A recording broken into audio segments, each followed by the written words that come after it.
Welcome to Indiana Sports Beat Radio, brought to you by the Hard Truth Distilling Company in Brown County, Indiana. So for the thousands in attendance and the millions watching around the world, it's time! Three on the way. Oh! It went in! It went in! And Indiana wins the ball game! Know your role and shut your mouth, you jabroni! Float game for the win! Ayla's gone. Goodbye. Touchdown, Indy. Woo! IU. America. They got a football team now. Pretty simple. I win. Google me. You know that I'm the cream of the crop. Now, from the Hard Truth Studios, here's Jim Coyle.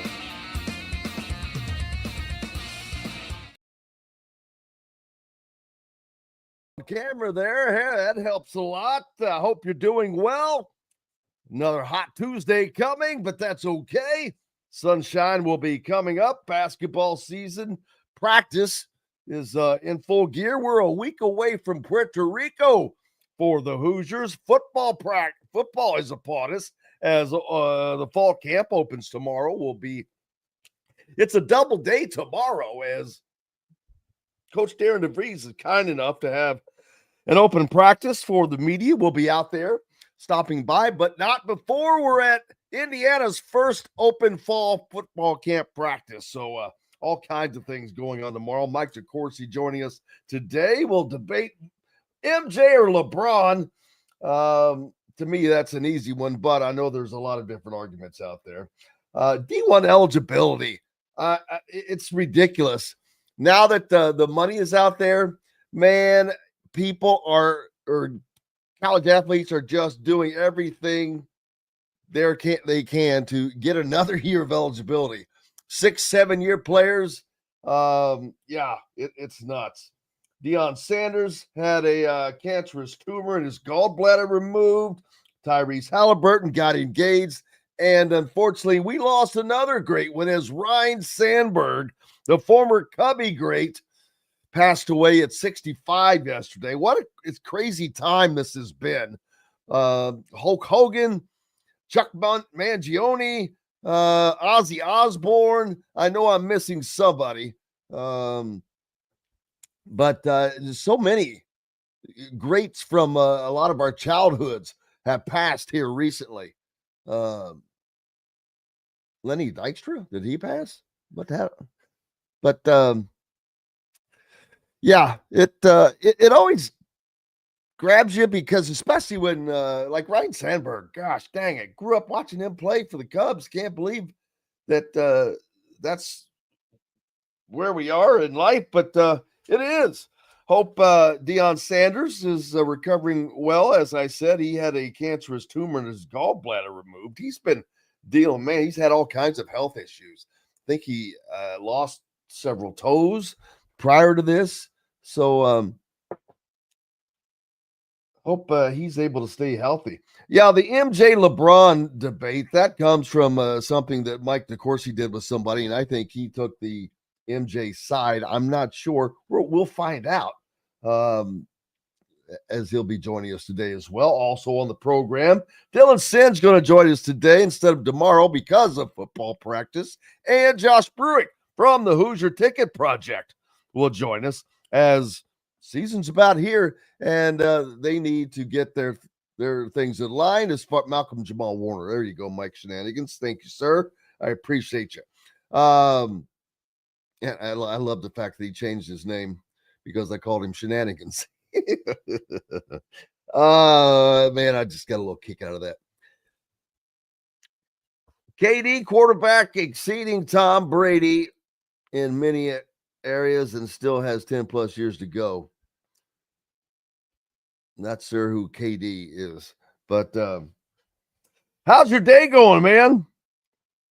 It's going to be another hot one out there, but it's late July. We're heading into August.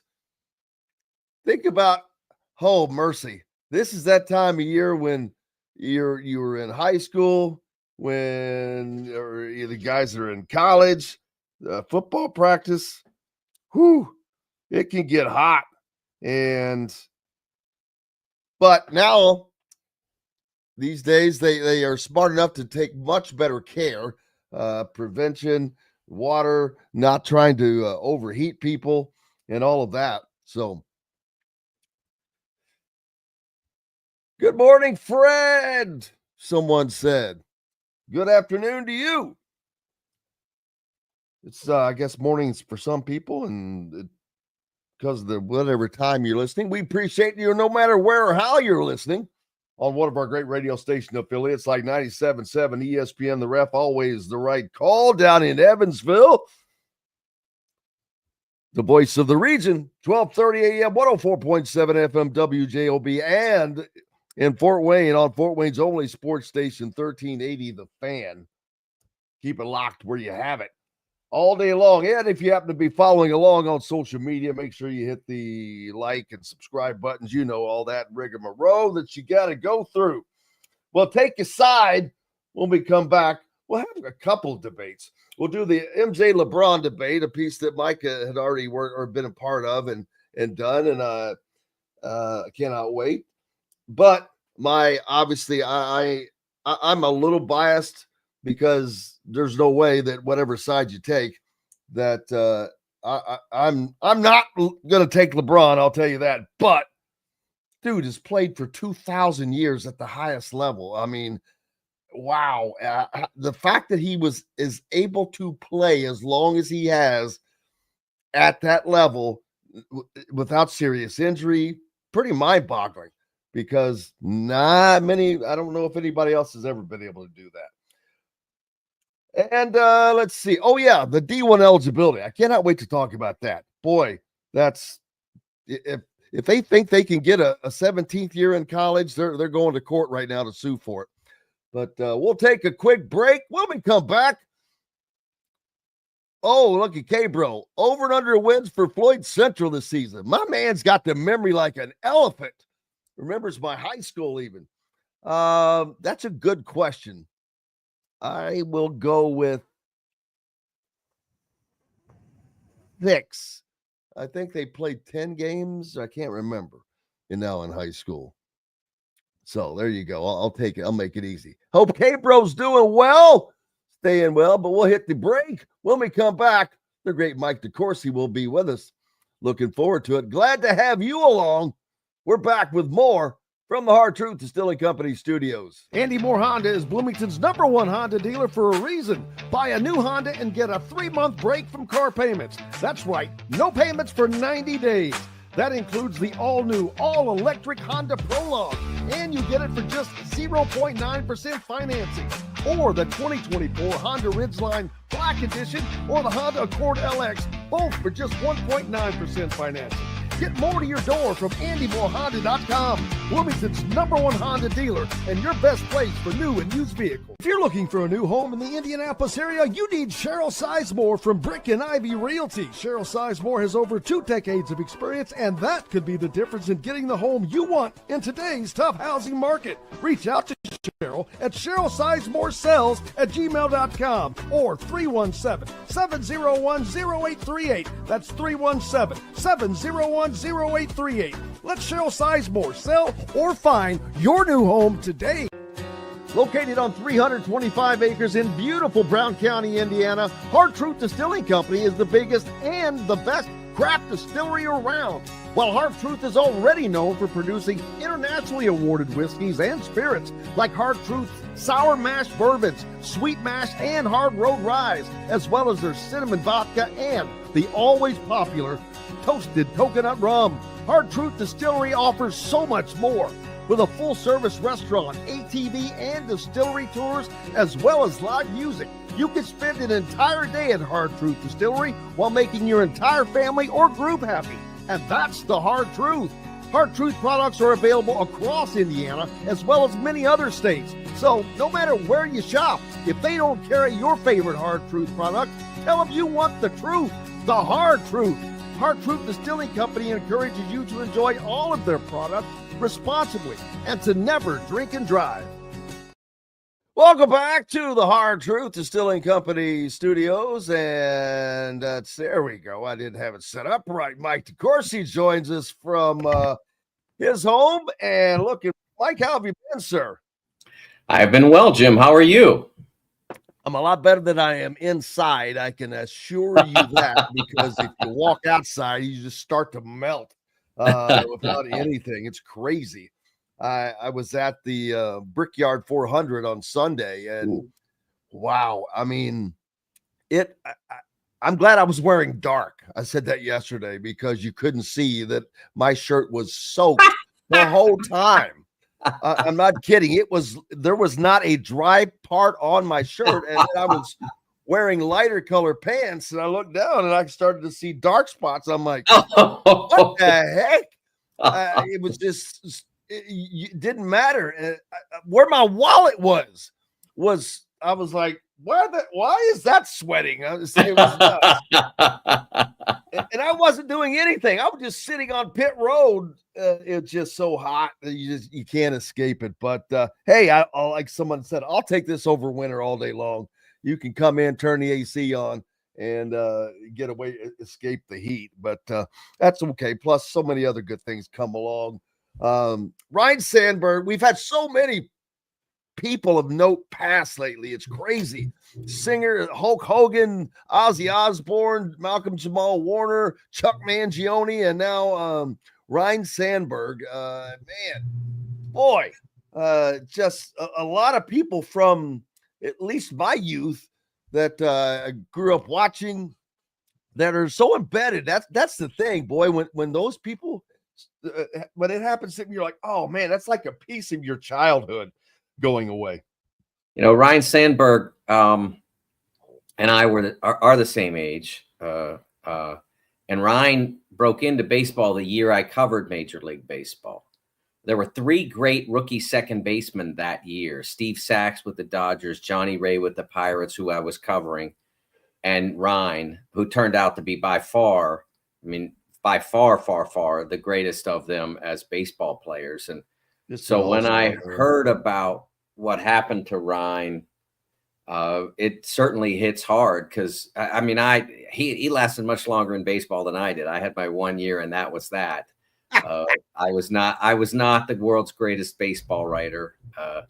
At 22, I didn't understand the job. I didn't really get it, and it took me a while to learn the work ethic that I needed. But Ryan obviously lasted a long time in the sport and became an icon. And it's heartbreaking to hear that this got him. And I'm very happy to hear from our listener who just popped into the chat and said that he has Brian currently has prostate cancer, but it was caught early.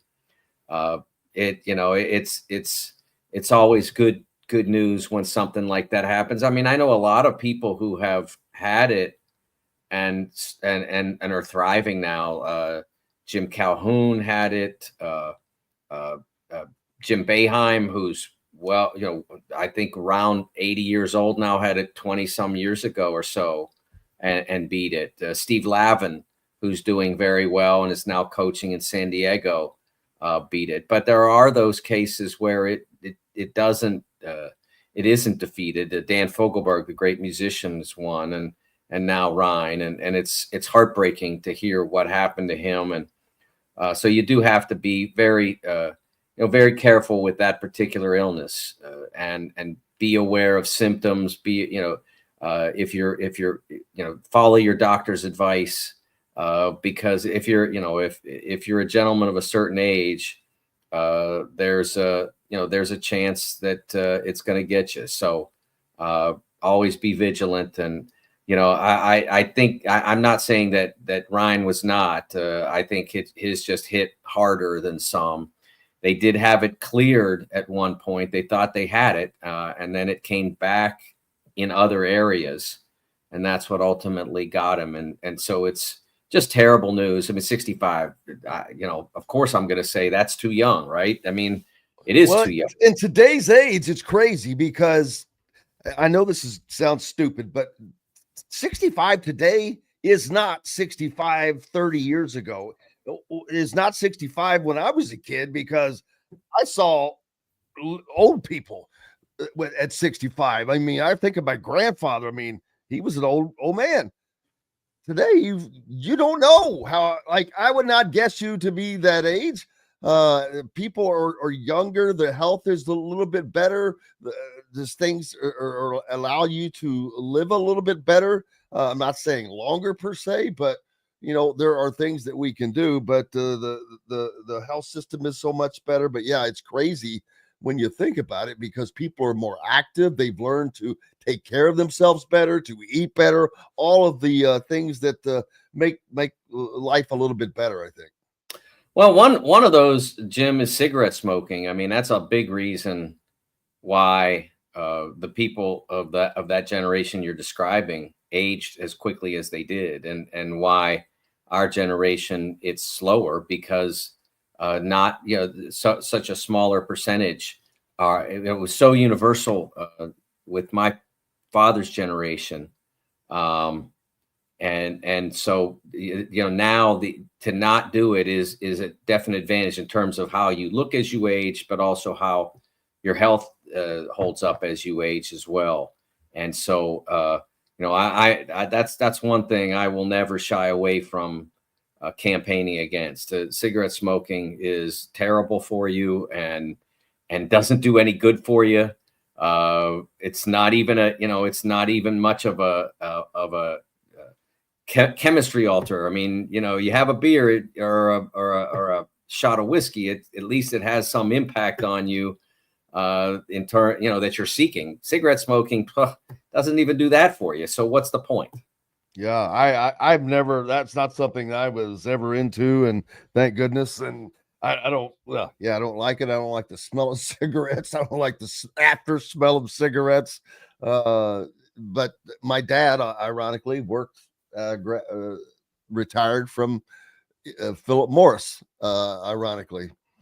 But he quit a long time. I remember he had a fall once, like when I was probably 28 or something, and quit like that because the doctor told him, "Oh, you got to quit smoking," and it just shocked me, because I'm like going, "This dude can't just do that," and he did, and I'm like, "Wow," shocked me. But he's 85 right now and still kicking. For him. Good for him. Oh, that worked out to his benefit. Yes.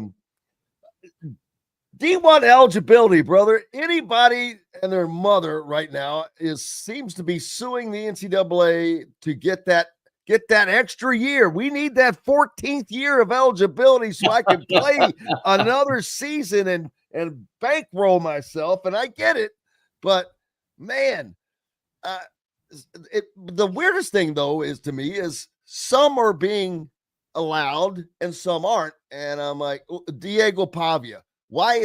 I don't understand how any judge can say, well, the NCAA's rules that JUCO counts as playing time, how a judge can say, no, it doesn't. Who the hell are you to determine who someone else's rules are? Well, I mean, the thing that bothers me about that, Jim, is that if junior college credits count, why wouldn't junior college competition count? There's not a logic there.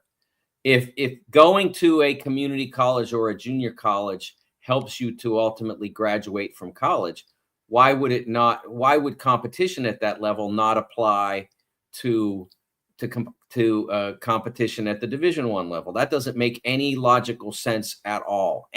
Now, I mean, there are some ways in which that it could be different. Like, if you went to junior college because you needed to in order to gain D1 eligibility academically, and you didn't compete and then went to D1, okay, I can see it. You didn't play, even though your calendar started and all that stuff. I can see you winning a case there. But if you played 2 years at junior college, it's 2 years of competition. I mean, it's not, is it D1? No, but does that mean if you play D3 and then transfer to D1 that you get more years? It's not D1. So I think that's I think that's specious. I don't think that that should be happening. it was never designed to be a lifetime commitment, just as, as college itself was not designed to be a lifetime commitment. It's designed to be a limited period of time. Well, why not? Like, why can't I go back to high school and hoop or whatever? I mean, because I can't hoop anymore, but and I wasn't that good in the first place. But at the same concept, I mean, why is that different? I don't appreciate this particular direction, and I'm glad to see we're at the point now. I mean, Zakai Ziegler, who I loved as a player at Tennessee, a point guard, played the last 5 years or so for the Vols. I loved him as a player. Great kid, great player, but he sued for another year, didn't get it, and then I believe he's appealing that decision now. I could be wrong about that, but I'm pretty sure I'm right. And he's played his career. It was a great career. It ended right there in Indianapolis in the regional final loss by UT. But he was a phenomenal player, and it's time to move on and go play in the G League or France or whatever, and get your career started. I realize that playing at Tennessee probably pays better, and in particular this next season, where we still have the house settlement revenue share concept and collective style NIL, the 1 year that they will be both enforced for sure. So it's probably a pretty lucrative year to walk away from. But at the same time, he's out of eligibility, and it's time to move on. Yeah, I agree. And but I also understand them. Hey man, if they think they can make another million, I get it. I would try, but I don't understand how a judge can say, well, your rules are wrong. Right. It's their rules. How do you tell an organization that, well, no, your rules are wrong? No, they're not, because this is what our rules are. This is what it's just like when something goes right or wrong at a place of business. And I do hate this. Well, that's our policy. That's our policy. Right. I don't care what your policy is. Here's my policy. But I don't understand how a judge can say, well, your rules are wrong. Now, if they're discriminatory or something like that, well, that's a different situation.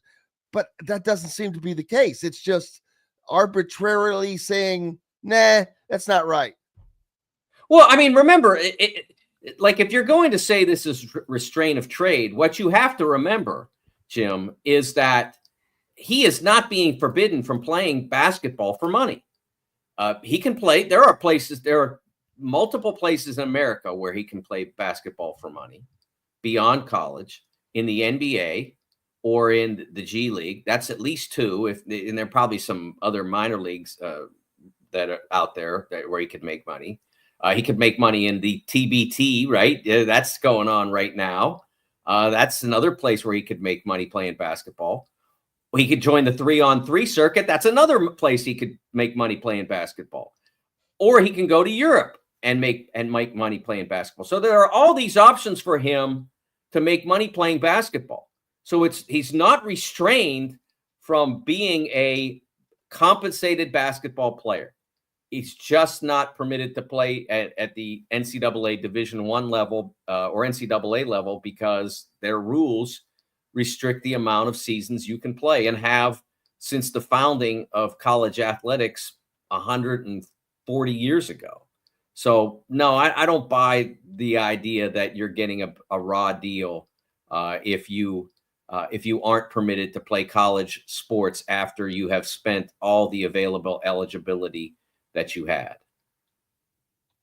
Yeah, and they're going to how long is this going to go? I mean, it's like we felt like we were never going to get out of the COVID era of that extra year. We finally thought we got through that, but now that's gone, no, let me try to get another year another way. I just don't know how long this will last. There has to come a point to where there are guidelines. It's like, nope, sorry, you can't even sue for that. Jim, it's another thing that could be negotiated through a collective bargaining system. The problem is that there is no one particular body that's empowered to negotiate on the part of the college athlete.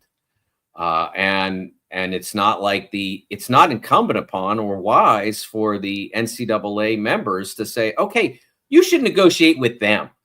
Do that. Because that would fall apart in a minute. So the athletes would have to join an organization that would be empowered to negotiate on their behalf. If they did, then this is one more thing that could be put into that category, along with the two persistent transfers. I don't have a problem with transferring. You don't have a problem with transferring. But I think most who follow this have at least a discomfort with transferring every single year. So that's another thing that could be negotiated if there were a body in place. And I have seen multiple sources who are on that side of the ledger, who would be in the area of representing or aspiring to represent college athletes, who have said they don't have to be recognized as employees in order to put a collective bargaining agreement or some sort of work rules in place to make this happen. I saw this, and I think I might have mentioned it before, but I love it as a concept because I think it could solve every problem all at once, and that is the Screen Actors Guild model. The Screen Actors Guild sets minimum standards for how you can treat one of their members when you employ them in one of your projects, a television, movie, that sort of thing. And Actors Equity would be the same thing for stage actors. And if you are a member of the Screen Actors Guild, there's a certain amount of minimum money they have to pay you. It's not a ton. They call it scale in Hollywood terms. It's not it's not Brad Pitt money, but they can't pay you any less than that. And there are certain work rules, obviously, that they have to follow. And you could do that in college athletics. They don't necessarily have to be your employees, but you could set minimum standards and minimum requirements. Like you can transfer once and play immediately, but you can't transfer year after year after year. I mean, and in exchange for that, we're going to allow you to make this and get paid that and have medical insurance and have maybe even a 401k, who knows? But that's what could be negotiated. But the longer it gets punted down the road, the longer the problems such as this and persistent transferring, the longer those sort of annoyances endure for the body of college athletics. Yeah, it's but I do understand there's always an argument for whatever you're talking about. Just like we're going to talk about MJ and LeBron, and there's always an argument either way. And I get it, because if there wasn't, there wouldn't be a discussion. So you've got to have valid points, and I get it, because I can instantly go, okay, well, if I'm wanting to be that guy that transfers 4 times, saying, hey man, it's like telling me I can't move jobs if I get another job, better job. But then that comes into when you call it a job, now you're talking employee. But it says, but you don't have, you can say that you can transfer if you want, but you have to have some sort of accommodation. It's like a no compete clause. You couldn't play a year. You'd have to miss X number of games. You'd have to forfeit X amount, whatever it might be. You can set those standards. And yeah, okay, so a particular athlete might want to retain. You just hit on something, a non-compete clause. That when I was a television sports anchor, and I've seen it here lately in Indianapolis. An anchor suing another station because they're being held out of work because of that, which I did always hate that. It drove me nuts, that non-compete clause. It just, I felt that it was wrong, but they're still out there. There are certain circumstances in which it's really wrong. One of them being when you're like, if you just want to book because you think there's a better job, that's one thing. But when your employer says you're out, oh, and by the way, you can't work. That is really wrong. And that's a tough one. So I certainly side with the talent on that side of the equation. But what I'm saying is that if you negotiate that restriction into a bargaining agreement or a set of standards or whatever you want to call it, there are compensations on the other side that you get that you don't get now, and whatever they might be, guaranteed contracts, or the ability to have medical insurance beyond your playing career.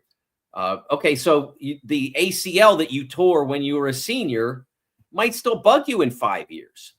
So the colleges might have to pay for for all athletes medical insurance for the 3 to 4 or 5 years or however many they negotiate after their career, so that any lingering injuries that bother the athlete can be addressed on the dime of the college. There are lots of things that could be negotiated into these agreements that would compensate the athletes for that ability to transfer year after year after year. All negotiations are a give and take, and so give that, take this, and so that would be one of the theoretical ideas that could be in place if you gave up the ability to transfer 4 times in 4 years. Yeah, well, we'll see how that goes, but what are your thoughts on any timeline on is this going to even slow down? You mean in terms of the transferring and no, the lawsuits trying to. Yeah, I mean, I think that all comes down to, I mean, like I said, Zakai, as I recall, was not granted that. I love to hear his name, by the way. You can say his name all day. Yeah, I mean, what I believe his initial case was rejected, and now he's filing an appeal. Actually, now he actually has decided to abandon that, and he is playing in France now. So good for Zakai. Like I said, love him as a player. I got to interact with him after the Purdue loss up in Detroit, and he was, it was a tough loss, obviously, and he was terrific to talk with afterward. But those sorts of cases that don't succeed, the more that don't succeed, Jim, the more you set a precedent, unless it eventually gets to the Supreme Court and they set a standard. And I don't know. I don't know what the executive order that Trump signed last week, whether that even addressed the transfer issue. I'm not sure. It got kind of wordy, and I sort of gave up on it after a while. So I don't know whether that even was addressed. But I think ultimately the courts are going to be the ones that decide whether this becomes a element of college athletics in the future, or it'll be become part of whatever governmental action is put in place. Well, we'll see how that goes. And who did you have your MJ and MJ and LeBron debate with? That was with Bill Bender, who is yes. Bill is our college football writer, terrific guy, terrific journalist. Just a little. Now, what side did he get? Best player. What side did he get? What side did he get? Oh, he got MJ, which is the side he wanted, which is the side. Oh, So you were on LeBron's side. Oh my, yeah. This is going to be fun because I am not. But I get the argument because you can come at it from so many different directions. I don't want to get into that just yet, but the Major League Baseball trade deadline is coming. I don't think there's any help for your Pirates, brother. They could trade the whole team, and they'd have. They're not my Pirates. I just live here. That's right. You're a Reds fan, as am I. Now, I did see the Reds interested in getting from the Angels. I forget. Slugger's got 36 home runs. Outfielder. Daggone it. I saw one rumor about Eugenio Suarez, Yes. But yes, I thought he was in Arizona. I could be wrong about that. Who did I say? You said I Angels. thought Diamondbacks. My bad. Yes. He's out west somewhere. I know he's out west. Yeah, I was thinking the Angels, but Diamondbacks. But yeah, I'm like, man. And something else I saw, which I was like, oh my, they have Eli De La Cruz until 2029. Well, there are the arbitration years, and they're going to have to pay him a lot. Why don't they be smart and re-sign him now to a longer contract just to keep him? Well, I think that what you have to remember is that there are agents who are actively working. And I don't know if his is. I'm talking about agents in the baseball sphere. Scott Boras was quoted a week ago as discussing this concept. So I don't even know who represents Ely and what his or her position on this might be. I'm just talking academically here. But Boras talked about last week how it's a bad idea to do that. Because in his idea, it's the most important thing is the protection of that $500 million contract. That he wants those signed. Because he's usually a part of them. And so he wants as many of those to be signed as possible. So his idea is that Mike Trout, by signing one of these deals where you buy out the arbitration years and some of the early years of free agency and assure that you have the player for close to a decade, that he thinks that those are bad deals for the player because the player, by the time they're in their late 20s, would be making, I don't know, $50 million a year. Instead, they're making 25, and somehow that's a bad thing. But what he's never considered in that debate is the fact that if you tear up your knee when you're 24 or whatever, and you become a lesser player, you might never get to that $500 million contract, or you blow out your shoulder as a pitcher or whatever it might be. It's an insurance policy for you that you're going to make generational money regardless. And like as Joey Votto did. I mean, Joey Votto is never going to have to worry about a dime in his life unless he just takes a match and burns all the money. I mean, he made so much money as a professional. He could sit here and probably burn his money bill by bill. Yeah. And it would take him like 20 years to burn it all. Yes. Yeah. But that's what's out there, that thought process. And so that may be why it's not happening. I don't know for certain. I don't know who reps Ely. I don't know whether the Reds have ever approached. So from either side, I don't know. You and I think it would be a great idea, obviously. But as well, what you have to remember, Jim, is that by the end of 2027, we may have a salary cap. And then that might change the dynamics of this. I'm not saying we will, but we might. And we might not have baseball in 2027 as a result of the desire to put that in place. I did see yesterday that who was it? Bryce Harper. That told the commissioner to get the F out of a meeting. Yes, that's some big baseballs he's carrying around, man. Big onions. Well, as I pointed out in my tweet in response to Jeff Passan's article that broke that story, Bryce is really standing up for Major League Baseball players, half of whom, literally more than half, make 4% or less of what he makes in a given year. 4%, not 10%, not half, not 74%, which is, in his case, $1 million or less than $1 million. 4% is of what he makes. I'm telling you that the absolute upper crust of Major League Baseball does not care about their teammates economically. They absolutely don't. They care about their ability to make absurd money at the high end. They don't care about the health of the league. They don't care about the health of the sport.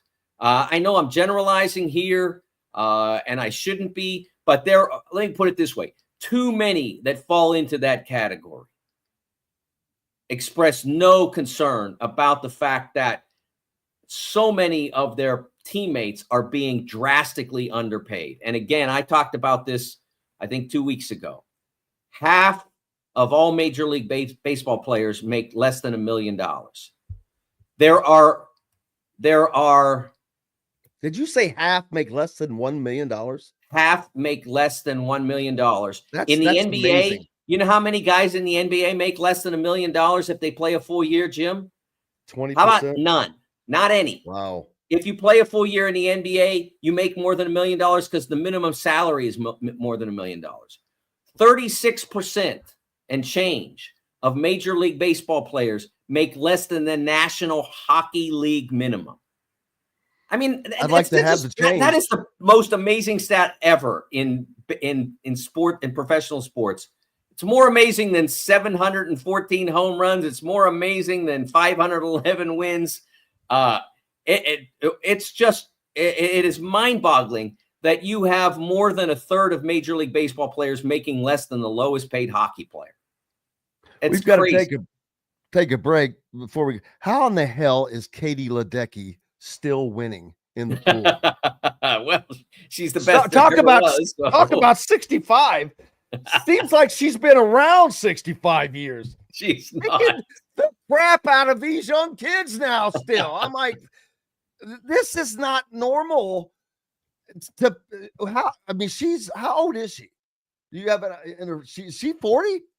She is 28. She's still a kid. Wow. I thought she had been around a lot. Did she just start when she was young? It just seems like she's been on this stage for so long. I think she's done. I think she's done 3 Olympics. I think. Yeah. 12 years. Maybe just two. But she is phenomenal. She certainly is. Hey, I've got to take a break. The great Mike DeCourcy from the Sporting News, Big Ten, and Fox Networks with us. Coming back with more on the other side. Know a team or group needing a fundraiser? Boost Fundraising raises more money faster and offers the most unique and user-friendly online fundraiser in the nation. Your team receives personalized fundraising pages for each team member. Free team-branded promo gifts shipped to each donor. Boost Fundraising does it all. Sports teams, marching bands, charity causes, and community groups. Go to boostfundraising.com and be sure to enter the promo code COYLE, that's C-O-Y-L-E, to receive a discounted fundraiser. Located on 325 acres in beautiful Brown County, Indiana, Hard Truth Distilling Company is the biggest and the best craft distillery around. While Hard Truth is already known for producing internationally awarded whiskeys and spirits like Hard Truth Sour Mash Bourbons, Sweet Mash, and Hard Road Ryes, as well as their cinnamon vodka and the always popular toasted coconut rum. Hard Truth Distillery offers so much more. With a full-service restaurant, ATV, and distillery tours, as well as live music, you can spend an entire day at Hard Truth Distillery while making your entire family or group happy. And that's the Hard Truth. Hard Truth products are available across Indiana, as well as many other states. So no matter where you shop, if they don't carry your favorite Hard Truth product, tell them you want the truth, the Hard Truth. Hard Truth Distilling Company encourages you to enjoy all of their products responsibly and to never drink and drive. Welcome back, Indiana Sports Beat Radio on this Tuesday, and that means a visit from the great Mike DeCourcy from the Big Ten, Fox, Big Ten and Fox Sports Networks, as well as the Sporting News. Okay, so while we were in commercial, I looked it up, and the reason you think she's been around forever is because she won her first Olympic gold medal in 2012 when she was 15 years old. Holy cow. And so she's been no wonder she's so dominant. Now. She was a freak of nature at 15. Man, that's amazing. I think back when I was 15, I wasn't even driving a car yet. I was just a knucklehead, more of a knucklehead than I am now, and not capable mentally of competing on that kind of a level. The drive that takes, the professionalism that takes, and even though she was probably just learning it, I get it. Still, you had to have it. You had to have that talent that is crazy. I'm looking at and Greg Sankey is not someone I usually find anything in common ground with. He sent out a tweet yesterday, though, that it's been a week, but it is funny as all get out. I don't know if you saw it, but this was after Big Ten Media Days. It just says greetings from that other conference. And they took the SEC logo and put TOC instead of SEC in there. And that's pretty funny. I got to give him credit. That's hilarious. He had another one yesterday, Jim, wherein he discussed the importance of getting colon cancer screening, which he had a routine colonoscopy yesterday. Mine, I get every 10 years. And he had his yesterday, and he said, so for those who tell me to stick something where the sun doesn't shine, I thought that was a great tweet. I thought that he did a really good job with that. Yeah, because I think this is purposeful because, and I don't want to get off on this subject because we had planned on talking about something else, but I think he finally realized that, hey, either I or this conference is starting to not look good. We look like we're trying to control everything. So he seemed amenable to not being that way. And that's how I've seen him here of late. They want their way, and that's fine. Everybody does, but he's also not been as heavy-fisted, it seems like. And I mean, that comes across to me. I can see it because I pay attention. I'm like, jackasses. Who cares? Now I'm like, all right, hey, they're wanting to work this, and that's fine. I'm cool with it. And I think that I'm glad that they will get there. I am very confident the SEC will get to 9 games. Greg Sankey knows there's no way around it. And he's just going to tell the coaches, look, I don't care. I understand that a lot of the rivalry games, Kentucky plays Louisville, Auburn, Alabama, that's the same conference, but there are several others. Clemson, South Carolina would be another. Yeah, so I get it, but you're just going to have to make some changes. Ohio State plays, big time opponents, and they only get 2 or 3 non-con games. So, it's just something they'll get worked out. But I like where it's going at least. Yeah, and Greg also sort of backed off a little bit, not entirely, but a little bit, the push to expand the NCAA tournament. He said they're fine with whatever, and I think that what his league proved this year by getting 14 teams. Yeah, they don't need expansion for the SEC, baby. But what the concern was, if we're good enough, will we get enough bids? Well, the answer came. If you're 14 team good, you get 14 teams. So yeah. Let's stop. Let's stop pretending you're not going to get enough. The ACC got 3 or 4, whatever. You know why, Jim? Because that's all the better they were, and that's the way it's been for 4 or 5 years now.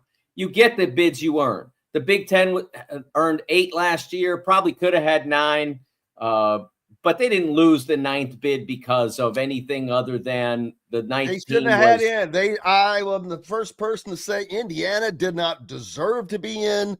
North Carolina didn't deserve to be in. Right. West Virginia is the only team that got screwed, yes. Who ironically was coached by Darren DeVries. But that's the whole argument, though. I'm like, why are they? Who's calling for expansion? Nobody. Other than Seth Davis and a few conference commissioners, nobody that I can think of. Watching these play-in games. Yes. I'm not wasting my Tuesday other than it screws up your bracket. Yes. Don't include them. But other than that, couldn't care less. Unless your team is playing in that, nobody cares about those. And so I don't see I don't understand what the argument is that it needs more teams in there. Last year should have proved it does not. Yes. It's absolutely unnecessary. I had a long debate with Seth that was moderated by the Athletics' Joe Rexroad. Joe used to cover the Big Ten up in Michigan, and great guy, does a nice job for the Athletic. And he had me and Seth do a debate that he then turned into a text article, took the exchange that we had. And by the end, it was pretty clear that there's not a strong argument in favor of it. It doesn't.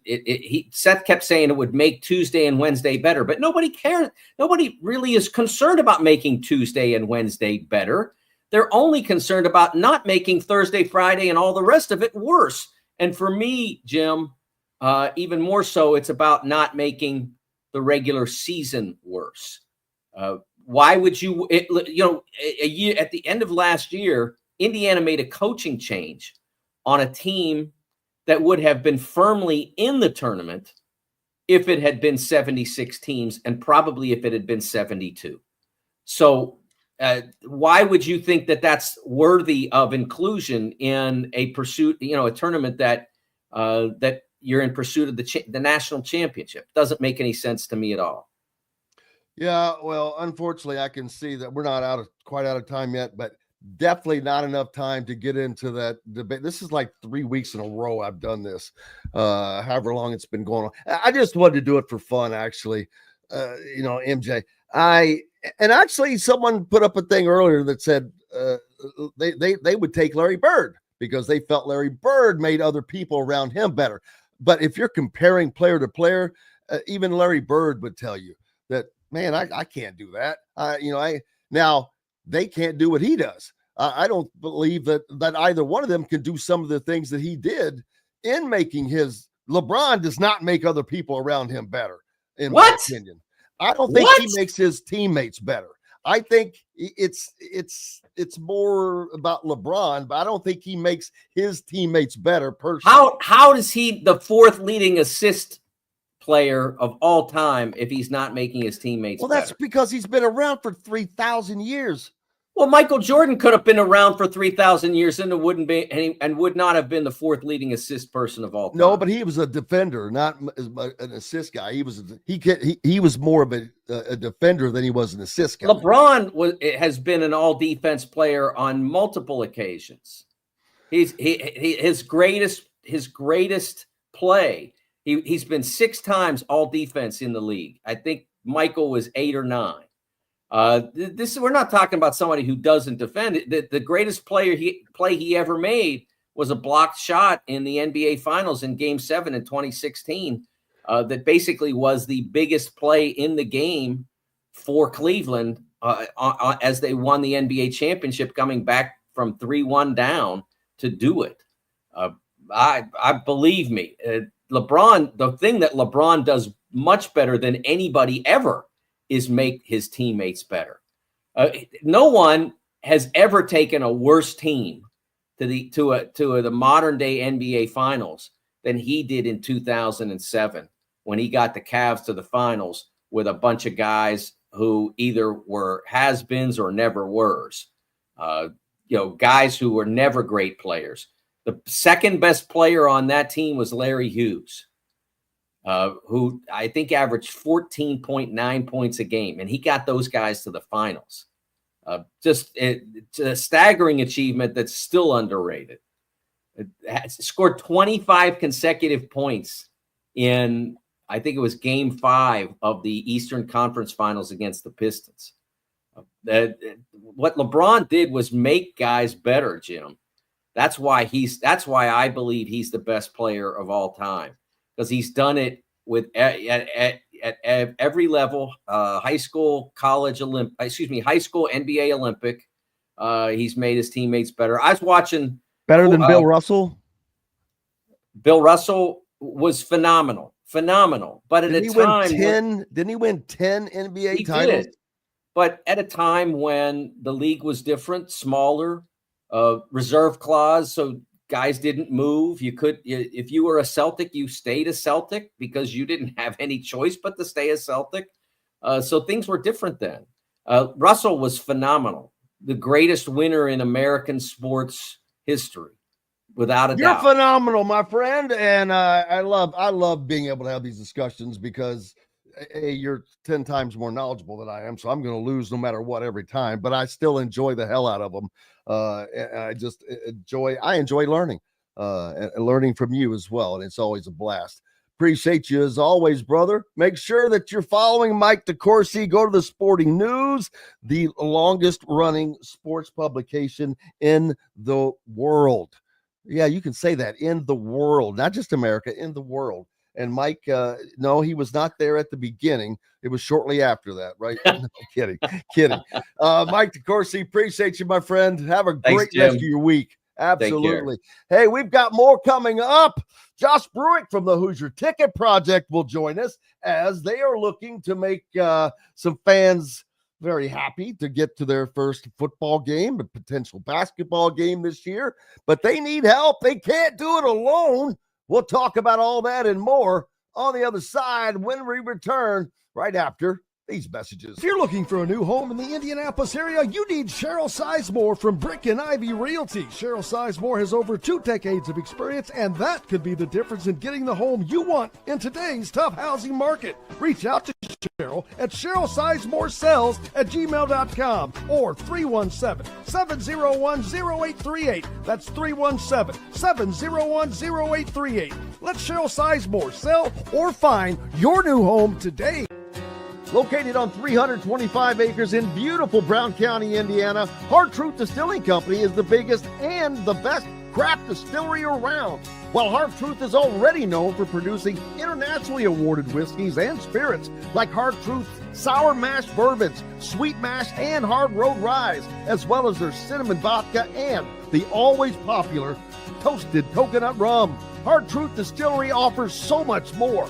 With a full-service restaurant, ATV, and distillery tours, as well as live music, you can spend an entire day at Hard Truth Distillery while making your entire family or group happy. And that's the Hard Truth.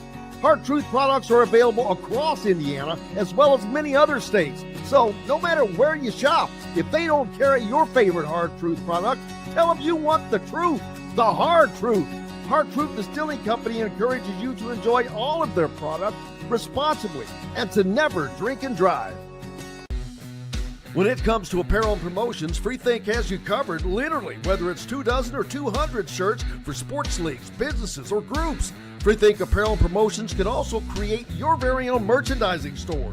Freethink Apparel and Promotions did it for Indiana Sports Beat Radio, and they can do it for you.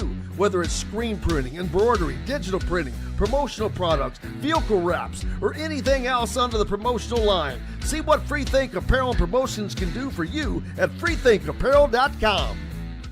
Welcome back to the Hard Truth Distilling Company studios on this Tuesday. Glad to have you along, Indiana Sports Beat with Jim Coyle, and joined now by Josh Bruick from the Hoosier Ticket Project. And if unless you've been under a rock these last few years, you know that they are probably one of the best organizations to come around for a long time. And it's, I say organization, but it's really a group of great people that have come together to do great things for people who may not have had the opportunity to attend an Indiana basketball or football game. And to have said, Josh Bruick, first of all, thanks for joining us. Appreciate you as always, brother. Hope you're doing well. Thanks for having me. I was getting ready to say, you know, a couple of years ago, when if you'd have said basketball or football, people would have said basketball, please, basketball, please. Now, that's going to start switching, man. I mean, who doesn't want to go to an Indiana football game now, which is incredible, but they need your help, man. They are launching their 4th annual Giving Blitz on July 30th. That is tomorrow. They will host their 4th annual. It's a 24-hour nationwide online fundraising campaign to advance the organization's mission of sending deserving fans to these events. The Blitz will raise funds for the upcoming football and basketball seasons and highlighting HTP's growing impact on the community. And I love to use HTP. It's just a nice, quick reference, but I'd rather say Hoosier Ticket Project, so we get that ingrained in people's heads. But first of all, congratulations on the success you guys have had, Josh. And was this your brainchild? I'm pretty sure it was, right? Yeah, I mean, yeah, it started online on Twitter probably back in 2018-19, kind of holistically through social media and an NIT run back in the Archie Miller era. $15 tickets were available for a couple home NIT games, and it was a great opportunity to start sending, you know, there's so many people that haven't been or can't get to Assembly Hall for whatever reason. And that was a great opportunity. And it just it started on social media, grew, and then it turned into, right around COVID, the COVID era turned into there was this brainchild behind the scenes of turning this thing into a nonprofit to really expand their reach and start partnering with other nonprofits, youth nonprofits, other organizations across the state. So yeah, it's certainly not just been me. We've had some incredible volunteers that have come and moved on, and we've added some new volunteers but it's really taken the entire Hoosier Nation fan base to make this thing exist and take off, and can't thank everybody enough that's taken part in making this thing grow. Yeah, and it's great because, for one thing, to my knowledge, it's a one of a kind. I've not heard of anything else out there like this. There may be, but if there is, it's a copycat. But I've still not heard of it. I think it's just cool as hell. But they have a modest goal of raising $20,000 this year, and they've got an early boost for some corporate sponsors. Farrell Wealth, Jackson Hewitt Tax Services, Kimmel Financial Services, Finney Hospitality Group, and the IU Credit Union. But you can help too.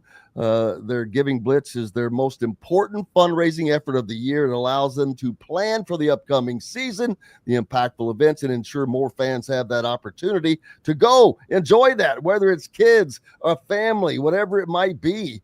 That just think about a kid who I remember growing up watching basketball games on TV, and Assembly Hall looked so, I don't want to say weird, but it was, you knew what you were watching the minute. There didn't need to be sound on. You would just see one picture of oh yeah, wow, there's Assembly Hall. But it was like this thing that I had never been to, that I'm like, how would I ever go there? I'm not going to go there. So it is so cool. And when I see I'm using Assembly Hall as an example right now, but that's because when you see little kids in there, man, even adults looking around, their heads are just looking around. Wow, looking at everything. Other players come in from the opposing teams. I've seen them have their cameras out. So imagine what this does for a young kid, a 9 or 10-year-old kid, or whatever the case is. Or just a family. It's a very cool thing. What can people do first of all, Josh? Yeah, and I want to just take a quick step back and say that you mentioned that there's nobody else that has this. UConn has they were huge in kind of the Husky Ticket Project was huge in kind of launching us off the ground. They've got a completely different model than us. They rely solely on monetary donations and corporate donations, where we get a lot of actual tickets donated to us. So our model's quite a bit different, but they were huge in getting us launched and up off the ground. We met with them early on to talk about, where they were successful. And so they were huge. I thought I'd give them a little bit of credit, but yeah, there's different ways to help us. And you hit the nail on the head on the intro with football season and some new challenges we have with that. And believe me, they're welcome challenges, right? I mean, we used to get flooded with football tickets. It's going to be different this year. And I think it's going to be different moving forward with this new regime where, you look at how much season tickets are up. People are wanting to go to games. They're not wanting to sit and get rid of their season football tickets. So that creates new challenges for us where instead of getting ticket donations, we've got to spend financial resources to be able to purchase football tickets. And we can't do that without the support of our donors. They've been incredible leading up to this point, but that's what makes tomorrow so big for us is, it's our one day that we really go out and try to collect as much financial donations as we can, as many financial donations as we can. We've had a great start from our corporate donations, record-setting donations from our corporate sponsors. But it's only the start for us. We've got a goal of $20,000 tomorrow. We are well on our way already with our corporate donations, but we're hoping to have a really big day tomorrow. Well, absolutely. And we're hoping that you are too. And anything we can do to push that along, we're here for it, because this is one of the most worthy things out there. And I just love what it does. And if we can use a voice, let's get it, people. There's so many of you out there. And I know that not everybody listens live. Sometimes a lot of people listen later, but whenever, it doesn't matter. It could be 2 a.m. and you can still, this is something you can always do. For one thing, go to info@HoosierTicketProject.org. That's pretty simple to remember. info@HoosierTicketProject.org. And Allie, I want to give a shout out to Allie. I want to say Zanzibar for her last name. She should be Zanzibar, but I'm going to take I haven't practiced this, but Sanzenbacher. Nailed it. You need to get her on the show. She's a big fan. I'd love that.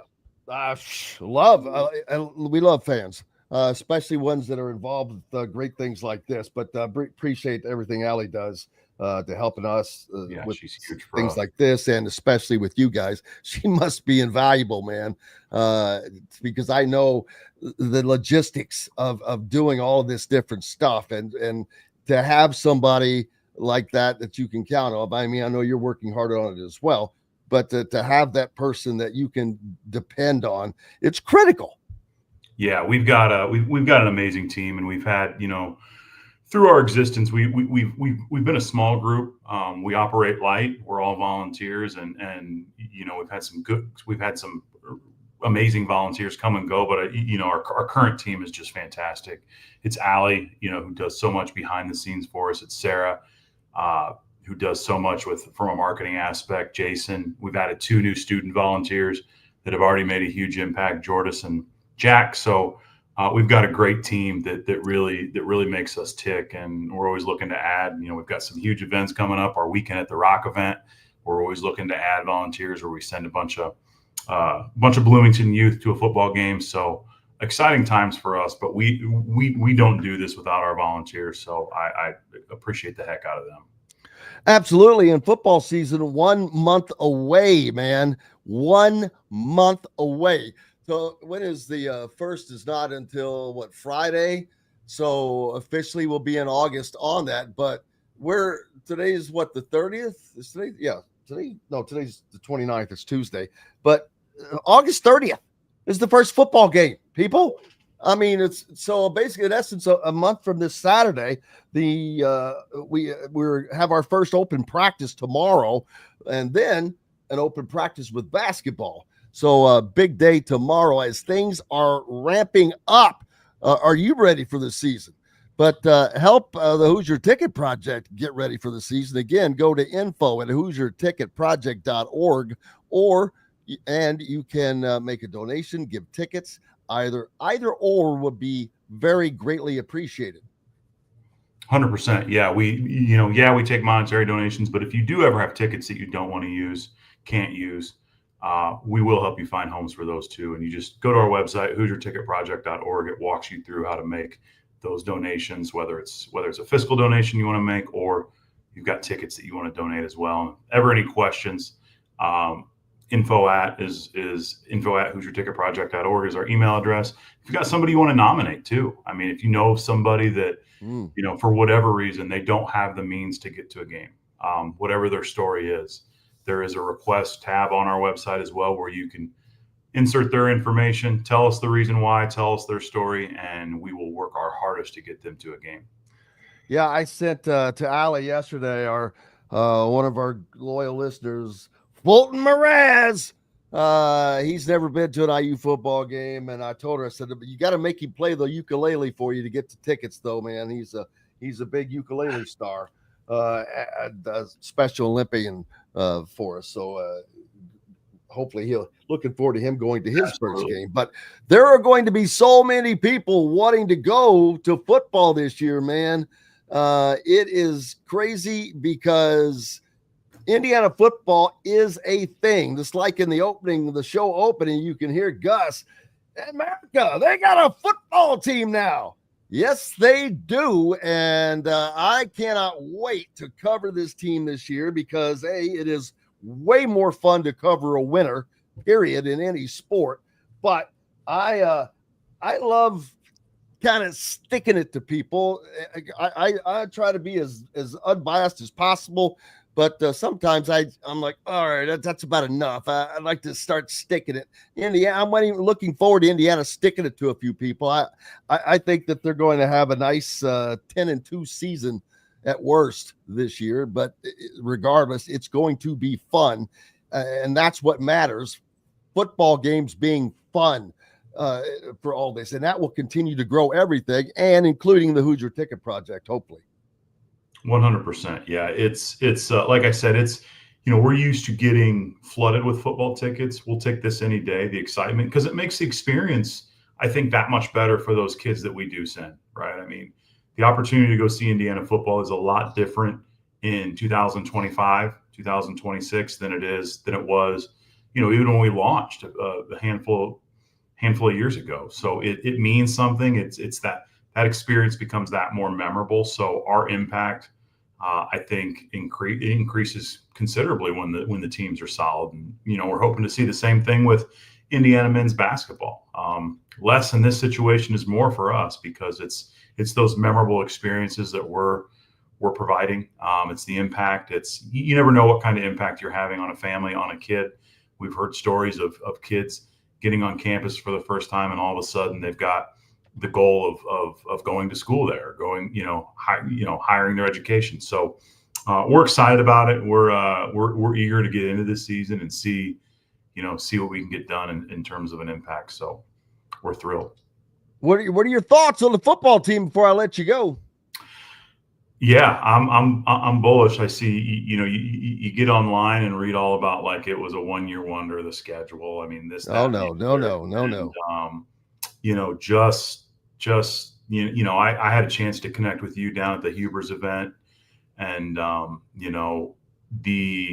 just hearing Coach talk then and seeing some of the new athletes they brought in. This isn't a 1-year wonder. I mean, they're not rebuilding from anything they lost last year. I think they're better. They have a better team than they had last year. They do. Now the schedule's a little bit more challenging, but I see a very similar start. You might see one additional loss, but that's something as an IU football fan, I think the program's here to stay. I do. And so I think this team is better on paper than last year, and I think they'll go out. It might take them a minute. That Illinois game is huge. I think that first conference home game, Illinois returns a lot. We got people calling them this year's Indiana. So I think that's going to be a statement game. It's certainly going to sell out, and it's one that they need to check that box early. So we'll see how real they are quick. But I definitely am of the opinion that they are legit, they are real, and it wasn't just a 1-year wonder. So I'm excited. Oh, I will guarantee I will put my money on that. That's a fact. I agree with you. The Illinois game is huge. It is. You lose that, man. That really sticks a pin in your balloon very quickly, because then you follow that up with road games at Iowa and Oregon. So, but I think Indiana wins that game, although it will be tough, taking on a ranked Illinois team, and then they'll travel to Iowa. I think they go there and win as well, although Iowa is going to be I don't know what to expect from them. They've got a great new quarterback from South Dakota State that throws the ball all over the place, so that's going to be interesting. But I just think that Indiana is such a solid team on both sides of the ball. They're going to surprise people. I think that too many national guys are still seeing Indiana as Indiana, but we'll certainly we'll find out, man. And tomorrow, while that's going on, I will be out at practice, and Coach Griff is going to be here. Which, do you know Coach Griff, Shannon Griffith? I remember him. So he's up in the Fort Wayne area where I'm at. I remember his son played football at Homestead. Well, the reason I ask is because he's up there. So I know of him, but I don't know him. So the reason I ask is he's going to be kind of co-hosting tomorrow as I'm jumping around for practice and whatnot. While this event is going on, if we may get Allie to jump on with him just to talk about that and to boost it during the day for you guys. Yep, absolutely. I'll run that by her. I know she's going to be busy running our social media campaign and our social media schedule. So I don't know what that looks like on her end, but I'll certainly mention it. And I think just to get a plug in, somebody from our team, I think, and she might be a great candidate for that, can likely jump on. But we'll run that by and shoot you an email if that's good.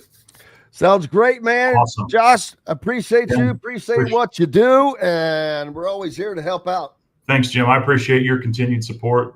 3 years in a row, you've let a member from our team come on and talk about the event, talk about the day. So it means the world to us. So we appreciate the heck out of you. Thank you. And Shannon said he's ready to meet you anytime. Awesome. He just sent me a text. You're welcome, brother. Appreciate you guys. Hey, we've got lots more coming up from the Hard Truth Distilling Company studios. Dylan Sinn, also from Fort Wayne. This is a Fort Wayne day, man. Will join us when we come back on the other side of these messages. The ISC Sports Network is your home for sports content across the Hoosier State. Find us live on TV and streaming or archived on our website and our app. The ISC is your one-stop shop for the content you want to see, including high school sports, college sports, and other great events throughout the year. Subscribe to our streaming service and get access to it all. ISC, local lives here. Know a team or group needing a fundraiser? Boost Fundraising raises more money faster and offers the most unique and user-friendly online fundraiser in the nation. Your team receives personalized fundraising pages for each team member. Free team-branded promo gifts shipped to each donor. Boost Fundraising does it all. Sports teams, marching bands, charity causes, and community groups. Go to boostfundraising.com and be sure to enter the promo code COYLE, that's C-O-Y-L-E, to receive a discounted fundraiser. If you're looking for a new home in the Indianapolis area, you need Cheryl Sizemore from Brick and Ivy Realty. Cheryl Sizemore has over 2 decades of experience, and that could be the difference in getting the home you want in today's tough housing market. Reach out to Cheryl at CherylSizemore@gmail.com or 317-701-0838. That's 317-701-0838. Let Cheryl Sizemore sell or find your new home today. When it comes to apparel and promotions, Freethink has you covered, literally, whether it's 24 or 200 shirts for sports leagues, businesses, or groups. Freethink Apparel and Promotions can also create your very own merchandising store. Freethink Apparel and Promotions did it for Indiana Sports Beat Radio, and they can do it for you. Whether it's screen printing, embroidery, digital printing, promotional products, vehicle wraps, or anything else under the promotional line. See what Freethink Apparel and Promotions can do for you at freethinkapparel.com. Welcome back to the Hard Truth Distilling Company studios, Indiana Sports Beat Radio. Jim Coyle with you as always, joined now by our good friend Dylan Sinn from the Fort Wayne Journal-Gazette. How are you, Mr. Tin Cap? I'm good. Thanks for having me out, as always, Jim. Always a pleasure to have you, brother. This is like a Fort Wayne day. Just finished up with Josh Bruick from the Hoosier Ticket Project up in he's up in Fort Wayne, and was talking about Coach Griff. He's up in Fort Wayne. It's like, man, my great friends Greg and Kate LaRock up in Fort Wayne. It's crazy, the Fort Wayne connections, man. But Fort Wayne is a great sports town. The home of the NBA. I just don't know that people realize that. That's right. I mean, it is the incubator of the NBA. That's the correct thing to say, right? Yeah. I mean, it was the NBA was founded in Mr. Zollner's kitchen. Basement? Kitchen. Oh, it's his kitchen. Okay. Yeah. That's actually about 2 or 3 blocks from where I live. Is that right? The house is still there, and people. Is it a monument of any kind, or does somebody live there? Some people live there. Yeah. I would be doing a show from that kitchen every day. That would be turned into a studio. That would be awesome. And for you that are wondering, if you're a Detroit Piston fan, well, guess where that team originated? The Fort Wayne Pistons, baby. Although right. Detroit Pistons makes more sense. It does. So it was very ironic that they were named the Pistons. I'm going to assume that was because of one of the automotive plants. Oh yeah, because Zollner was a car manufacturer, so that's probably what it was. Yeah. So who was he manufacturing cars for? That's a good question that I should know the answer to, and I don't. And I apologize to all of our Fort Wayne listeners. When you say he was a car manufacturer, I mean, there was Ford, there was Chevy, there was Dodge. Was he making his own car? I should know this history. I do not. I apologize to all of our. What was his first name? Was it Fred? Fred, yes. And it was Zollner? Zollner, Zoellner.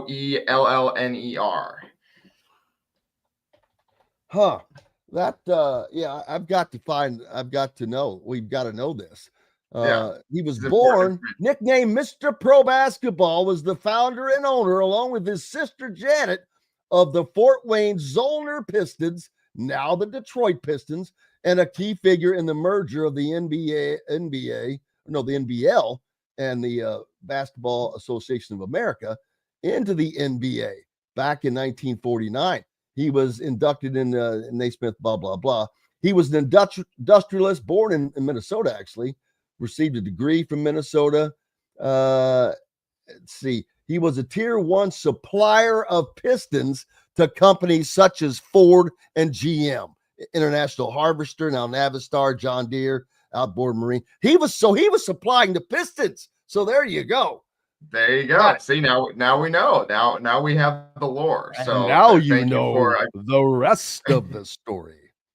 But yeah, So I we- mean, I I'm sure I our can't Fort Wayne believe I listeners haven't will love looked that up. Yeah, Yeah. see what you learn every day. It's always something new, man. I mean, I knew part of the story, and then the Pepsi Coliseum out at the fairgrounds in Indianapolis.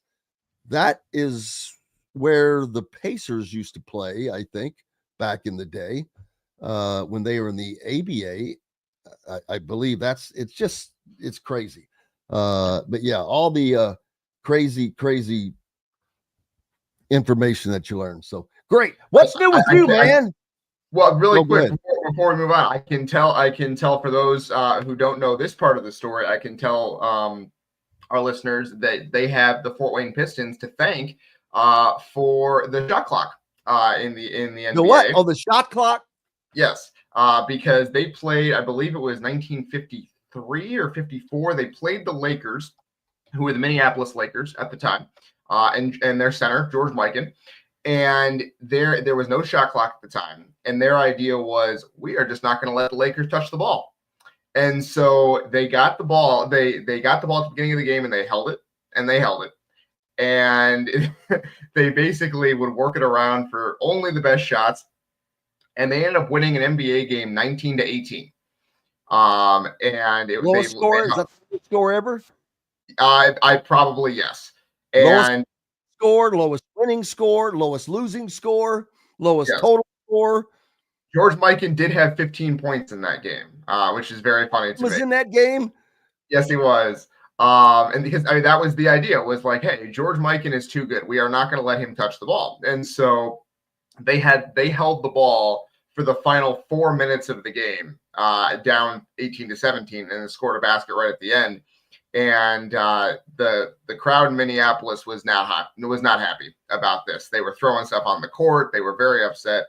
And so after that, the NBA was like, hey, someone needs to do something here. And so that was the impetus for the creation of the shot clock. So that is the story behind that. You have the Fort Wayne Pistons to thank for the shot clock and its introduction into the NBA. And the shot clock needs to be moved to the high school level. I was not, I don't know where I was previously, but now I'm like, you know what? Put it in. It is part of the game today. It's part of the game on every level. It's just part of the game. And I don't think it will hurt high school. I think that it will make the game better. It makes you make decisions better, because when you're forced to get into that situation where you have to start reading defenses and making decisions faster, your brain will do it, but it won't do it until you're forced to do it, until you're in that situation. And you got to be in that situation repeatedly for the habitual habits to come on board. But I think it's time. In Indiana, of all places, should be leading the way for Indiana basketball, or for high school basketball. But I think that they're ready for a shot clock, man. No, it seems like it. I know that there's concerns about cost and being able to install it and all of that. Crap. That's crap. But yes, that is I believe probably time, and especially as we see every year, there's a couple more examples of teams just stalling for minutes on end, and it's like, we don't need to be doing this. I think almost everyone is in agreement that it makes the most sense. It's probably time to just get it done at some point here. Absolutely. Tomorrow you will be down in Bloomington at Indiana's first fall camp football practice. I am planning on being out there as well. Not expecting to see much of anything. Some stretching. We'll see. Maybe some throwing a little bit. We only get 30 minutes.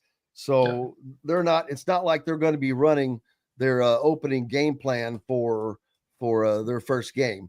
This is just, going through the paces, what they've been going through, just to be able to get out and see some of these guys. But I am still just mesmerized by Fernando Mendoza and his deep ball capability. And I cannot wait to see him outside throwing the ball. I've seen him in the Mellencamp Center and just, throwing these 60-yard bombs right on target. And that's something that Indiana did not have last year. Although Curtis Rourke was phenomenal, great reader. He was unflappable. He didn't make mistakes. Great. The back shoulder throw. He had that back shoulder throw down. Great. But that was the big play for Indiana, was the back shoulder throw. If they could get you on that back shoulder, they're going to pick up yardage. But they didn't have this deep ball, over the top deep ball that goes for touchdowns on its own. There was a lot of rack run after catches for long yards, but this is something they didn't really have in the arsenal. Maybe it had to do with the offensive line not being able to give it that much time. I don't know, but this year they are going to have that time. They have a quarterback that definitely has that capability. They have receivers that are more than capable. This offense is going to be dangerous. A running backs room that has been elevated. This offense is going to be dangerous. Then you have a defense that is going to be, I think, smothering. They're not going to be perfect, but you have the anchors, all-American anchors. I've talked about this repeatedly. Not many teams in America, in any conference, have an All-American on the defensive front, at defensive linebacker, and in the defensive backfield. That's pretty special. And for Indiana to have that, it's wild. And on top of that, all of these guys were quote unquote mid-majors. Yeah. We'll see if they could play in the Big Ten. Yeah. Yeah, I mean, I'm fascinated to see it. I'm really excited to be out at camp tomorrow. I hope they give us, something in those first 30 minutes, just maybe some drills just to see Mendoza, see the rhythm with his receivers. I'm excited to see him be able to throw to Elijah Surratt and Omar Cooper, who I think Omar Cooper, this is kind of a tangent. I think Omar Cooper is one of the more underrated players in the Big Ten. He was terrific last year, and he didn't really get a chance to be a featured guy because Indiana had so many weapons. And this year they have fewer overall weapons, but I think the quality is a little bit higher. And so he is the clear number 2 receiver behind Elijah Surratt, unless EJ Williams is just going to take some kind of leap that we are not aware of yet. But Omar Cooper right now is the clear number 2 receiver. I think he is capable of filling that role and being one of the best number 2 receivers in the conference. And I'm really excited to see how he performs, because you talk about the back shoulder catch. He was really good at that last year. And so I'm fascinated by that and the way he and Surratt kind of interact, because then you have the kid Mekhi Jackson from Appalachian State as well as your third receiver. So I like the receiving core that they have. I also think people should know a little bit about Holden Stays. That is not a name that I've heard people talk about a ton this offseason. He is the tight end transfer from Tennessee. And the reason I know a little bit about him, because he played for Notre Dame before he was at Tennessee.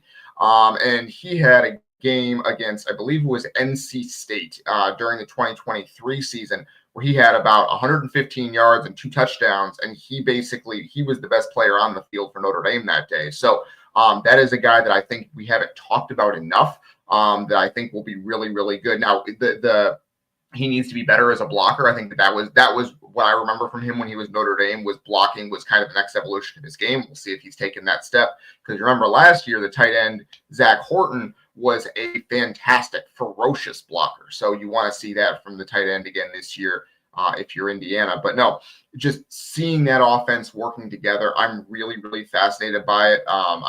Going to get Pat Coogan to replace Mike Kadick, I think, was maybe one of the most important additions of the offseason, because Kadick was such an important player for this team, and you really needed a high-level player to replace him. I think Coogan is that, both as a player, he's going to be a very good blocking center, but also as an emotional leader, because he was the emotional center for Notre Dame last year for long stretches, and during that run to the playoff. And I do think that getting him was a huge deal. So it's an offense where you don't see a ton of weaknesses, right? Like, there are positions that are stronger relative to the other ones, but there's not something you can look at and say, boy, I'm not sure about X, right? And we're going to have to see. I don't see a ton of weaknesses. It's just a question of how the pieces all fit together. Really, really excited about it. So, and then the defense, as you said, speaks for itself, right? Like, they have so much talent on that side of the ball. I'm still a little bit, I'm questioning the defensive tackles a little bit, just because we haven't seen it, right? You talk about, well, they haven't played in the Big Ten. The defensive tackles have not played in the Big Ten, except for Tyreek Tucker, who was good last year. But you could say the same thing about CJ West and James Carpenter last year. And boy, they were pretty good, huh? So it's just a question of whether they got the right guys out of the portal, and I think they did. I'm looking at the Sporting News preseason top 25 for this season, and I don't see the top 25. I just see the top 10 right now, in which they have Illinois in the 10th spot. And they say that the Fighting Illini could be the Big Ten's biggest sleeper pick after earning respect in the post-spring schedule rankings. Well, we'll find out about how that goes. Someone's going to get a hole poked in their balloon early in the Big Ten schedule between Indiana and the Illini. But also, in the top 10 alone, Ohio State, Penn State, and that's it from the Big Ten. No Michigan there. I'm a little bit surprised that Oregon's not in there. Oregon's not in the top 10. I'm sorry. Yes. Dude, I see Oregon and I think Pac-12. So you've got Ohio State, Penn State, Oregon in the top 6, and Illinois that they have in 10th. I think that might be a little high, because I think Indiana beats Illinois. And that's one of the things I have an issue with these stupid polls. All right. They've got Texas as number 1. You know why? Two words. Arch Manning. That's it. I don't he hasn't done jack squat other than have the last name Manning. I'm not saying he's not good and not going to be great, but they haven't done it. So why don't we chill for a minute? But putting Ohio State up there, okay, they're the reigning national champions. Georgia, okay, they're the big dog from the SEC. Penn State, a lot of people expect to be number 1. Notre Dame, can they repeat their season of a year ago? Then you have an Oregon, Clemson bouncing back with Tom Allen as defensive coordinator. Alabama at number 8 with you know who I'm trying to say, Kalen DeBoer. Ryan Williams. Well, Kalen DeBoer, Kalen DeBoer, Indiana's former OC. Crazy. If Indiana could get into the top 10, it would be nuts to see Indiana, Clemson, and whoever I just said. Alabama up there. Or LSU. You get their Indiana's coaching staff of 2021 is all over those teams. Kevin Peoples, the defensive line coach for LSU. There's several coaches at Alabama that were at Indiana at that time. But Indiana was on the precipice. They just couldn't put it together. That makes it all the more amazing what Curt Cignetti has done and how he did it. Yes. So I would like to point out, I would like to point out real quick here as you were going through that, Indiana plays this year Penn State, Oregon, and Illinois. They play 3 and teams Iowa ranked in on the top road, 10, and Iowa on the road. In addition to that, but that 3 teams ranked in the top 10 before the season. For all the people talking about Indiana doesn't play anybody. Indiana's schedule last year. Why are they talking about it last? I'm like, dude, why are you worried about last year? That season's gone. This season's here, and the schedule's clearly laid out. I think it's because they don't have something to complain about with the schedule, so they're going to complain about last year. Shut up. Just shut up already. I would love to get into that debate with somebody, because I would probably just say, dude, shut up. I don't understand it because people want to talk about the non-conference schedule. And if you were an Indiana fan who wants better non-conference games, I to some extent understand that. Like if you're a season ticket holder who would like some better non-conference games, I get it. But if you are a fan of another team saying, oh, Indiana doesn't play anyone in the non-conference, they're illegitimate, that doesn't make any sense at all. Indiana is playing 3 of the top 10 teams in the country this season. There is no reason for them to schedule anyone outside of the league. And I understand that some teams do. More power to them. Great. Indiana doesn't have to. They are going to go through the Big Ten, and if they go 10-2 against that schedule, they are going to deserve to be in the college football playoff. Like there's just no way around it. And so, like, you don't need to prove yourself by playing Stanford in the non-conference schedule. You don't. Like it's not a necessity for any kind of resume that you are trying to build, because the Big Ten schedule is, in most years, and including for Indiana this year, is going to be so incredibly difficult. Last year, Indiana got semi-lucky because several of the teams that they played were a little bit down in the Big Ten. Washington was down, Michigan was a little bit down, a little bit, not that much. And who could control that? Nobody could control that. No one knew that was going to be that way. But then Michigan goes out and beats Ohio State in the last regular season game. Not early, but the last regular season game on the road. The week after, the week after Indiana beat them. It was right after. Yeah. So like I don't understand it. People who are still insisting that Indiana was undeserving last year. First of all, you're probably an SEC fan, so seriously, maybe focus on your own conference, which hasn't won anything in 3 years. And then beyond that, I just don't understand the idea. I don't get it. I never understood it. I didn't understand it last year. I don't understand it now. I won't understand it going forward. They went 11-1. Their only loss was by 3 scores to a team that ended up winning the national championship on the road. They killed everybody else. Like Michigan was close. Michigan was a good team. And there was nothing said about the vaunted Tennessee Volunteers going into Columbus and getting railroaded out. They lost worse than Indiana, but that wasn't brought up. Indiana's loss to Notre Dame turned out to be nothing compared to others, but that wasn't mentioned. The only thing that was mentioned when Indiana was losing was that Indiana didn't deserve to be in here. Why are they in this? They don't deserve it. Look at that. But yet none of that is taken back. And to me, that does damage to people's perception. I think even national reporters, because they're national, they only get glimpses of certain programs, and they're usually not around them. And therefore, they just rely on old information, I think I would say. But hey, we've got lots more coming up. I've got to take one more break. Dylan Sinn is with us. We'll continue the chatter. Indiana basketball, they're a week away from Puerto Rico. ¿Cómo se llama? Yo hablo español, señor. If I could say we're back with more. Un momento. We will return. That's the extent of my Spanish. I probably will be able to speak enough to just get myself order some bad food. That's probably what happened. Back with more after these messages. Andy Moore Honda is Bloomington's #1 Honda dealer for a reason. Buy a new Honda and get a 3-month break from car payments. That's right, no payments for 90 days. That includes the all-new, all-electric Honda Prologue, and you get it for just 0.9% financing. or the 2024 Honda Ridgeline Black Edition or the Honda Accord LX, both for just 1.9% financing. Get more to your door from AndyMooreHonda.com, Bloomington's #1 Honda dealer and your best place for new and used vehicles. If you're looking for a new home in the Indianapolis area, you need Cheryl Sizemore from Brick and Ivy Realty. Cheryl Sizemore has over 2 decades of experience, and that could be the difference in getting the home you want in today's tough housing market. Reach out to Cheryl at CherylSizemooreSells@gmail.com or 317-701-0838. That's 317-701-0838.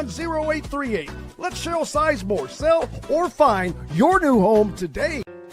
Located on 325 acres in beautiful Brown County, Indiana, Hard Truth Distilling Company is the biggest and the best craft distillery around. While Hard Truth is already known for producing internationally awarded whiskeys and spirits like Hard Truth's sour mash bourbons, sweet mash, and hard road ryes, as well as their cinnamon vodka and the always popular toasted coconut rum. Hard Truth Distillery offers so much more. With a full-service restaurant, ATV, and distillery tours, as well as live music, you can spend an entire day at Hard Truth Distillery while making your entire family or group happy. And that's the Hard Truth. Hard Truth products are available across Indiana, as well as many other states. So no matter where you shop, if they don't carry your favorite Hard Truth product, tell them you want the truth, the Hard Truth. Hard Truth Distilling Company encourages you to enjoy all of their products responsibly and to never drink and drive. Welcome back to Indiana Sports Beat Radio. Jim Coyle with you as always, and joined by our good friend Dylan Sinn from the Fort Wayne Journal-Gazette. Just finished up talking about some football as fall camp opens tomorrow. Also, there's an open basketball practice, Dylan, and that is a first. And I'm not going to say in the history of Indiana basketball, but I'm going to say that's at least a first in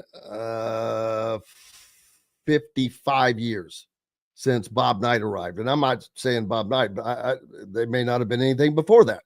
I know that there weren't any damn open practices when Bob Knight was here. Now, Tom Crean.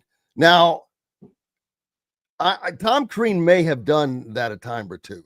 So, and I wasn't here during that short period. So other than that, it doesn't happen.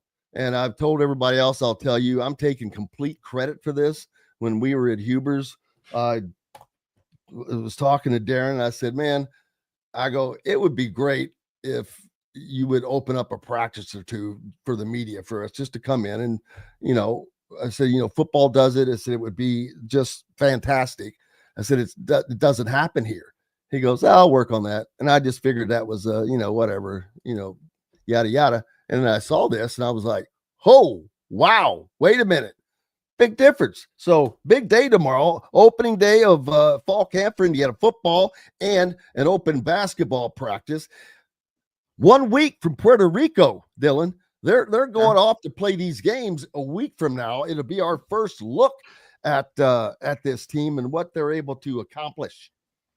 Yeah, I am fascinated by this, honestly. First of all, we should say this is just Indiana catching up. Purdue, who I also cover, has 1 to 2 open practices every year. Like, you get to see what's going on. You get to see who's good, who is stepping up. A lot of places do. A lot of places do. And so good for Indiana. This has been like Fort Knox, baby. Indiana basketball has been Fort Knox for 50 plus years. Yes. So good for Darren for stepping up and getting that done. And so beyond that, this is the best season possible to have an open practice because no one knows anything about any of these players, right? Like, I mean, obviously we know their resumes, we've seen the highlights of them, but none of them has ever played for IU before. So there are 13 players on this team. 0 of them have ever played a single minute of basketball for IU. And so we get to see them in Indiana uniforms. We get to see them interact with each other, which is going to be fantastic. I just want to see how these guys act on the court together, who does what, who's good at what, who looks good, specifically the second unit, right? Like, I think we kind of have an idea, at least to some extent, who 3 or 4 of the starters are going to be. But beyond that, what does the second unit look like? What is the depth of this team? Which players are going to be first off the bench? We have really no idea. And so I am really curious to see how some of that looks in practice. What are the teams they're running 5-on-5 with, right? Like even something as simple as that, I'm fascinated by it. And so it is a full day in Bloomington tomorrow. You get football open practice, you get to talk to Coach Signetti, you get basketball open practice, you get to talk to Coach DeVries. Huge day in Bloomington. And then obviously this is all leading up to Puerto Rico next week, where you're going to get a chance to see these guys interact on the court together, see what the rotations are. Obviously, it's not going to be the same rotations as you have during the season, but it is going to be something of a facsimile of, okay, who are our starters? Who's our first guys off the bench? Who is playing what positions? What roles do we expect these guys to play? How do they fit into the system that Coach DeVries wants to run? All of these things we're going to get some clarity on within the next week. So really excited to see some of that, because again, all of this is so new. There's not any kind of foundation of, well, we know this guy is going to do X because he did that last year. No, we don't have any of that kind of information. So like, I know Tucker DeVries can score and shoot. I know Lamar Wilkerson can score. I know that Reed Bailey is going to play the 5 more than likely. Beyond that, you got me, right? But I want to see it. But we want to see it. We want to see how it's interacting. I want to see how Trent Sisley is doing, how he is blending in as one of the only freshmen. But then you've got the Ristic kid, how he's behind, and then their latest addition, the big 6'11" dude that they just Andrej Asimovich. How he. Zach Bowling was on with us yesterday from the Hoosier.com. He doesn't think he sees the floor this year. I was watching his videos and I'm like, people were saying, well, he's playing against, people his own age. I'm like, I don't care. That dude can shoot from 3. He's got a very soft 6-8 foot shot from, the baseline. Athletic. I mean, he's got a good looking 3-point shot. This guy is going to be this is the kind of guy that Indiana is going to, man, you add that to a team that where everybody can shoot from outside, that is going to make things a lot more exciting for the Indiana basketball fans. Yeah, and it's important because remember we talked to Darren at Huber's. You talked about Huber's. He talked about like they probably need another center, right? Like, and they weren't sure whether they were going to get one because they had the waivers for Luke Goody and Anthony Leal pending at that time. They don't anymore, so they went out and got a couple guys to bring in, and they added a center, which I think is really important because they only had Reed Bailey and Sam Alexis, and Sam Alexis is 6'9", so calling him a center seems a little bit of a stretch. But bringing in Asimovich, who just to provide a little bit of depth at that position, even not even maybe depth, just like someone developmental at that position to be learning from Reed Bailey, to be learning from Sam Alexis, to maybe be the heir apparent there if he doesn't play very much this year, maybe step into that spot next year if you don't end up getting a transfer there. So just filling out the roster in that way, I thought was really important for them. I do agree with you. I think he has a really soft touch. The athleticism, I don't know if that's going to translate immediately. We'll have to see. I saw there's a clip of him doing kind of a back to the basket baseline spin move and going in for a dunk. And it's really nice, but it's also very slow. And so it's like, all right, the speed is going to have to pick up a little bit here. And maybe that takes a little bit, but I do think he is. Well, he's probably too accustomed to be able to use his height and size over the guys his own age. So you don't have to move as fast. But when you get up to playing guys that are as athletic or more athletic than you, you learn, oh, wow, that didn't work out too well. Yes, exactly. But I did see the clip you're talking about of him hitting the kind of the Dirk Nowitzki one-legged baseline jumper fadeaway from about 12 feet. Pretty impressive. Like that is not an easy shot. Yeah, he just has all the shots look good, and that's an important thing. And we'll see some of it tomorrow. And look forward to seeing you down there, my brother, as always. And thanks for coming on today instead. We'll get that moving around. Doing a lot of juggling this week, but you got to make hay when the sun's shining. I'll be down in Puerto Rico, FYI, next week. I'm assuming you'll still be here, though, right? I'll still be here. Yeah, I'll be doing football camp stuff, so I'll still be here. But I'll be following it. Absolutely. Well, I'll try to keep you informed because there's not a lot that's going to be coming out with no TV, no radio.